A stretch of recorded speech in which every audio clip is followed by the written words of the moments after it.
오늘의 큐티 말씀은 마태복음 22장 23절부터 33절입니다. 제목 부활에 대한 논쟁. 먼저 앞뒤 문맥을 살펴보겠습니다. 예수님은 예루살렘 성에 오셔서 성전을 깨끗하게 하시는 과정에서 종교 지도자들과 계속해서 이야기를 나누고 있습니다. 비유를 들어가면서 그들을 향하여 도전을 합니다. 마태복음 22장에서는 자격이 없는 사람들이 왕의 잔치에 초대를 받았으나 그러나 초대에 걸맞는 예복이 있어야 함을 말하고 있습니다. 계속되는 비유에서 거절하는 사람은 종교 지도자들 또는 유대인입니다. 예수님과 대화 가운데 바리새파 사람들이 트집을 잡아서 함정에 빠뜨리려고 합니다. 바로 세금에 대한 이야기인데, 이 이야기에서 예수님이 주시는 메시지는 우리 역시 하나님의 통치 아래 있다는 것을 의식하면서 더욱더 하나님께 우리 삶을 드려야 함을 말하고 있습니다. 이제는 사두개파 사람들까지 가세했습니다. 사두개파 사람들은 부활을 부정하는 사람들입니다. 유대인들은 죽음 이후에 부활을 믿었지만 사두개파 사람들은 부활 자체를 믿지 않았습니다. 예수님께서는 부활에 대한 가르침을 말씀하고 있습니다.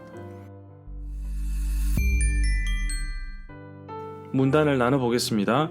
23절부터 28절은 부활에 대한 사두개파 사람들의 질문, 29절부터 33절은 부활에 대한 예수님의 가르침, 23절에서 같은 날에 부활이 없다고 주장하는 사두개파 사람들이 예수님께 나와 질문했습니다.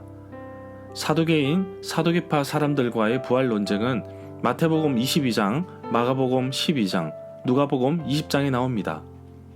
바울이 논쟁하는 가운데 사두개인은 부활도 없고 천사도 없고 영도 없다고 합니다.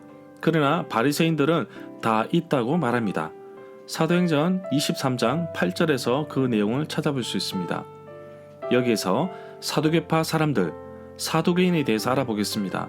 신약시대에 있었던 유대인의 종교적인 한 파벌로서 작은 집단이었으나 상당한 영향력을 가지고 있었으며 이들 중에 많은 제사장이 있었습니다. 사두개파 사람들은 주로 모세오경에 기초를 두고 있었습니다. 바리새파 사람들과 대조적인 그룹으로 죽은 사람의 부활, 천사, 영을 믿지 않았습니다. 24절에 보면 사두개파 사람들이 질문한 내용은 신명기 25장 5절에 나오는 것을 인용하였습니다.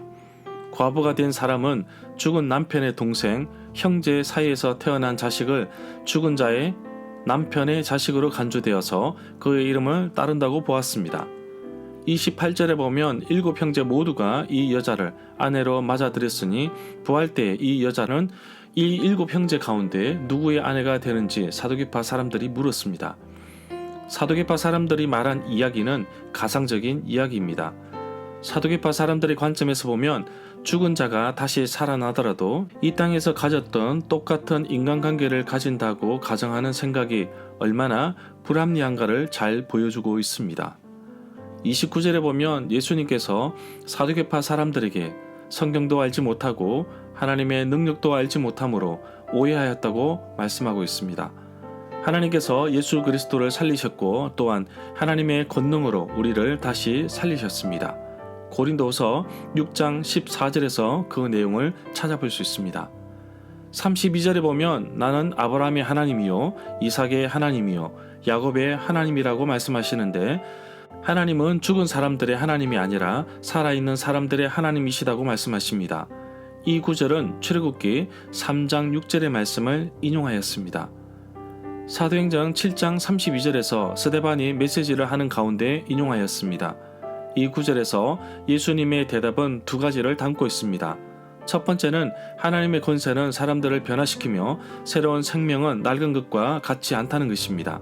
또 하나는 성경의 정언으로 예수님의 족장들인 아브라함과 이삭과 야곱이 살아있는 증거로 출애굽기 3장 6절을 인용하였던 것입니다.